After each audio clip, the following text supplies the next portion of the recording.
Hey everyone, how's it going? Back again with another video this week. I hope everyone has had a great week so far. It's been quite warm here in New Hampshire, unusually warm for this time of the year. It's kind of strange. And so while I like it, I still, in my mindset, still kind of in winter mode, and so I'd prefer to have winter. I feel like New England weather, you get this false hope of like, oh, here's a little bit of spring, and then all of a sudden it's just you're back to the dead of winter again. Anyways, um, we're continuing on with our Mastering the Basics series here, and we've talked a little bit about removing processed foods, drinking enough fluids, and then eating enough protein. And then one of the struggles that I think people often come to that people just don't talk too much about, that they, as they start to transition their diet, which is what we've been focusing on so far in this Mastering the Basics series, is what do I eat? Like, you're telling me not to eat and drink all these foods that been drinking and eating for a very long time.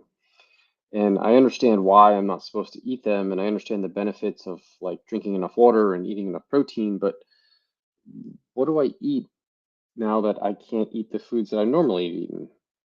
And so people often struggle with this question of like, what do I eat?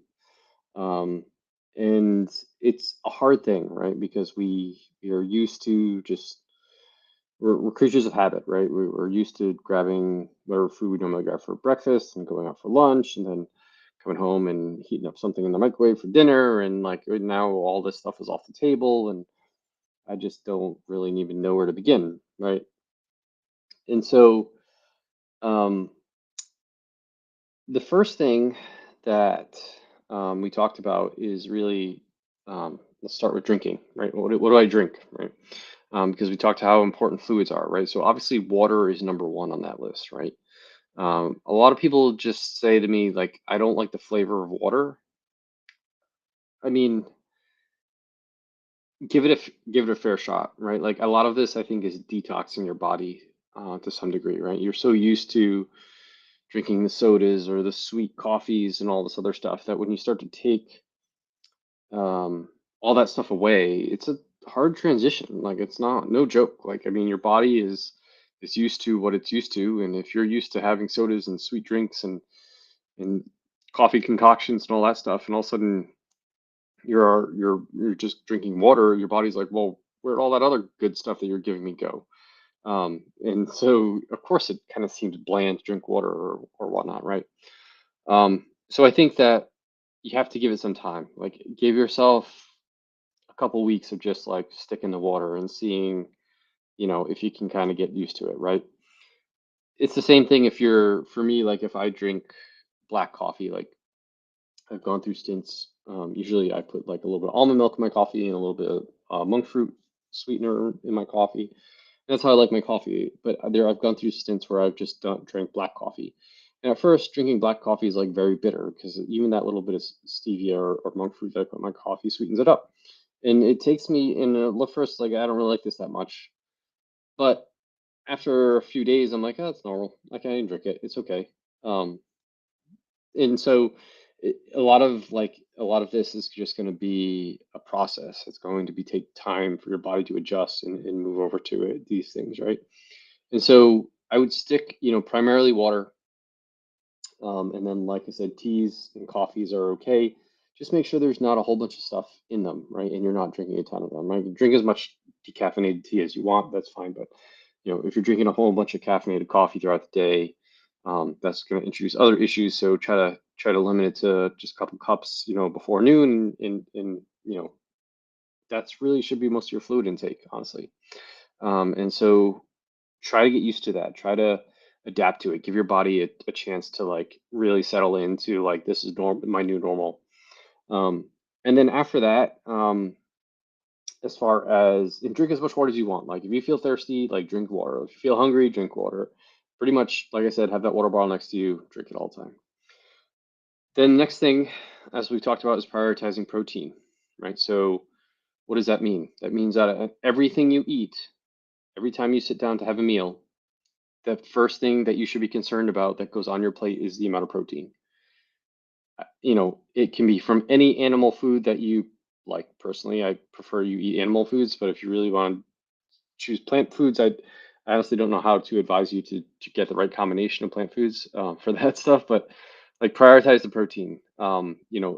Whatever animal you like, chicken, beef, pork, lamb, fish, all fair game. Anything's fair game.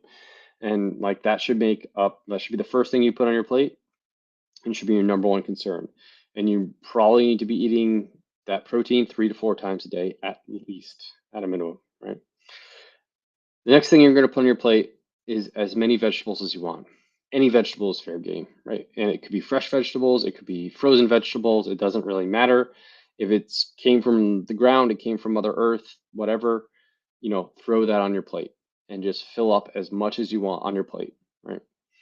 And then after that is just going to be whatever added fats you have. Maybe you throw in some avocado, you have a little bit of nuts and seeds, you throw on some olive oil and some vinegar or whatever, like season it up, saute them, all that fun stuff. If you could find some cleanish sauces to use, Primal Kitchen makes a bunch of great ones.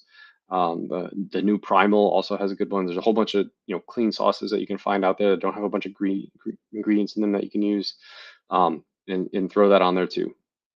Right, so it's just like meat and vegetables. That should be your mindset. Meat, vegetables, and then fats for taste and just kind of like decoration. And like if you want to throw a little bit of nuts and seeds on your salad, that's great, right? Like that's all cool. Um, and so a lot of people struggle with like what exactly does that mean, meat and vegetables, right? So like give me specifics. So um, I have this list from Primal Health Coach Institute, which is like Primal Approved Foods. So these are just basically whole foods, right? It's nothing, crazy here. Like there's a lot of stuff to choose from. Um, so you can see all the vegetables, right? So all these vegetables are fair game. You can eat all of them, right? Artichokes, arugula, mustard greens, leeks, jicama, green beans, eggplant, cucumbers, peppers, whatever, right? I love Brussels sprouts, like broccoli, cauliflower, anything, right? Um, these are some carbs you can throw in there, right? Like I'm not concerned about the amount of carbs you're eating at this point.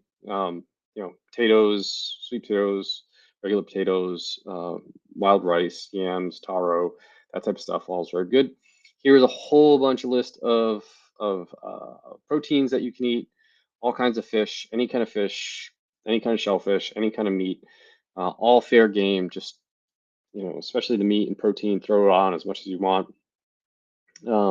Nuts and seeds, right? All kinds of eggs are all good too, right? Eggs are definitely a good one. I didn't mention that before. Nuts and seeds is like a condiment. Again, healthy fats and oils to use for seasoning and cooking and whatnot. That's all good. And we have fruits, right? I think a fruit's more like of a snacking food. You're not going to have. I mean, maybe sometimes you might throw a fruit on a plate, but like if you have a bowl full of berries, or you have an apple, or you have a banana, or whatever, all fruits are all good games. Just don't think about it. Don't overdo it. Is basically what I'm trying to say. And then just some other stuff over here. Dairy is okay. I have no problem with dairy. It can add up quickly for from a calorie perspective. So like, don't go like a lot of people easily go overboard on cheese, right? Like I cheese on everything and lots of it, right? That's why like I think of like cheese and nuts and seeds, that type of stuff, as condiments, right? They're just like they're the added benefits to your meals, right? They shouldn't be the main focus of either your snacks or your meals, right? Because they can add up quickly. And if you want to eat yogurt, milks are fine, right? That's all good too. Cottage cheese, another good high protein dairy product that I can eat, and that should just be most of your meals, right? And so the other thing people talk about when like what to eat is like how much do I eat? A very simple rule that I like from somebody that I follow is from Jordan, called Jordan Syatt. He's really sounds like an awesome guy. Honestly, I wish I could meet him someday. But he has this saying of like when people ask him how much they eat throughout the day, if you're not into tracking your food, 3 plates and 2 snacks. Have 3 plates, 1 plate for each meal, and if you want to have 2 snacks during the day, that's great. So on those plates, first thing is is protein. Get your protein on there, all the proteins we talked about here. Then any amount of vegetables you want, and do that for 3 times a day. And then also the snacks, like I said, can be like fruits. Right? They make great snacks. Like throw some, grab a banana, grab an apple, whatever. Don't like a grab some hard boiled eggs can be a snack, right? Think outside the box too. Jerkies, clean jerkies that just have literally just dried meat. They're a great snack too, right? So how much do I eat throughout the day? 3 plates of food and 2 snacks. And those snacks should not look like the plates of food, essentially. And you should be. That's a very simple way of how many times and how much I should eat throughout the day.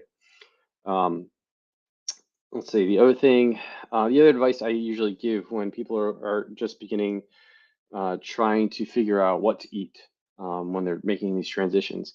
Use the internet to your advantage, honestly. Like when I first was starting to transition to a paleo primal way of eating, a whole foods way of eating, I use Pinterest like a fiend.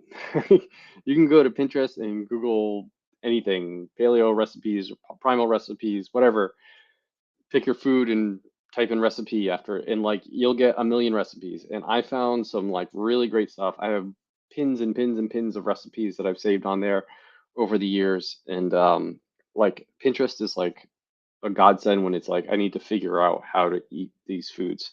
And there's no matter if it's just a food that you're not familiar with, like if you've never made Brussels sprouts before, right? If you've never made Brussels sprouts, type in like paleo Brussels sprouts, and you'll get a million recipes of like great recipes that are super tasty. Or you've never made a certain cut of meat before, like type in that cut of meat, and you'll get a million recipes for it, right? Um, so like the internet is your friend when it's like trying to figure out different combinations of foods and stuff like that.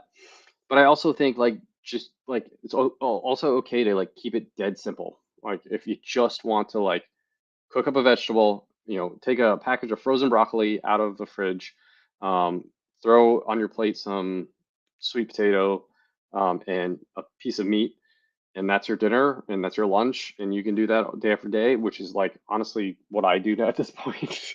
It's a vegetable starch meat every single day, pretty much 3 times a day, and that's just how I eat, and it's very simple. You can keep it dead simple. It doesn't have to be fancy. It doesn't have to look like it came from a gourmet restaurant every time, right? It can be very simple, and it can simple doesn't mean bland either.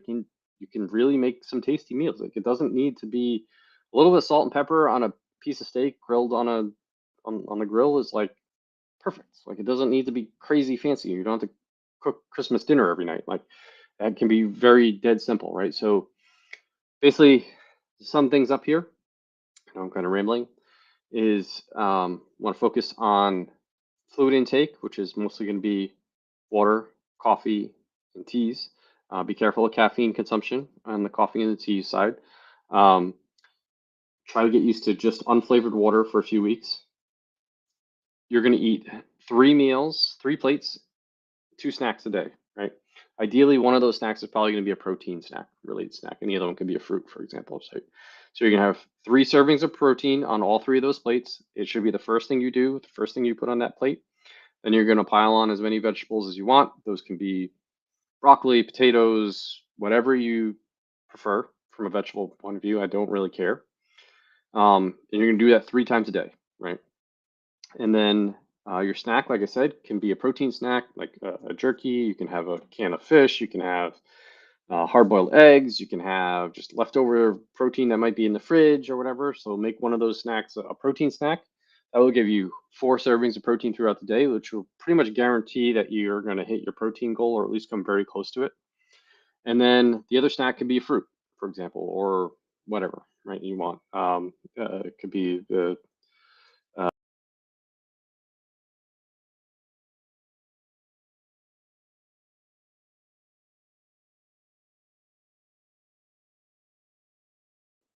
cheese and salami or cheese and a cured meat or something like that. Whatever. Pick your favorite type of snack that you want and have that as a snack. And that's pretty much what you're gonna eat for the day. And just stick to that for months, right? And I guarantee you're gonna see results. It doesn't need to be fancy. It doesn't need to be complicated. It doesn't need to be exactly measured if you don't want it to be. And like I said, use the internet if you're struggling for ideas. Like you can just literally you can Google anything, any kind of food, and find recipes on Pinterest, hundreds of them that are going to satisfy your needs. But at the same time, you don't have to be fancy. You can just throw a bunch of things, even if they're leftovers, on a plate and eat them. Like I mean, that works as well. So that's a little discussion about what to eat if you're struggling with this new way of eating and you're having trouble. This is a very simple methodology that I like to give out to people that are just getting started for what to do as far as what to eat. I will share that list of approved foods that I showed earlier. If you're interested in that, that's completely fine. I'll put that in the comments below, or you can message me if you don't see it. And with that, I'd like to wish everyone a great weekend. And if you have any questions or comments or need more help than what I've said, or still struggling, please leave a comment below or direct message me or whatever. Happy to help out. As always, if you want to get all this content delivered directly to your inbox on a weekly basis, please go to my website, rjbhealth.coach. Click on the newsletter link at the top, enter your email address, and I will email you all this stuff, so you don't have to stalk me on social media. And if you're really struggling and need some help, one-on-one help, and you want some more, curated help with your goals, I do have openings for one-on-one coaching. So please reach out to me with that, or you can go to my website at rjbhealth.coach and click on schedule discovery call right on the homepage. Fill out that form, and I will get back to you, and we can chat a little bit more about that. So have a good weekend, everyone, and I'll talk to you all next week.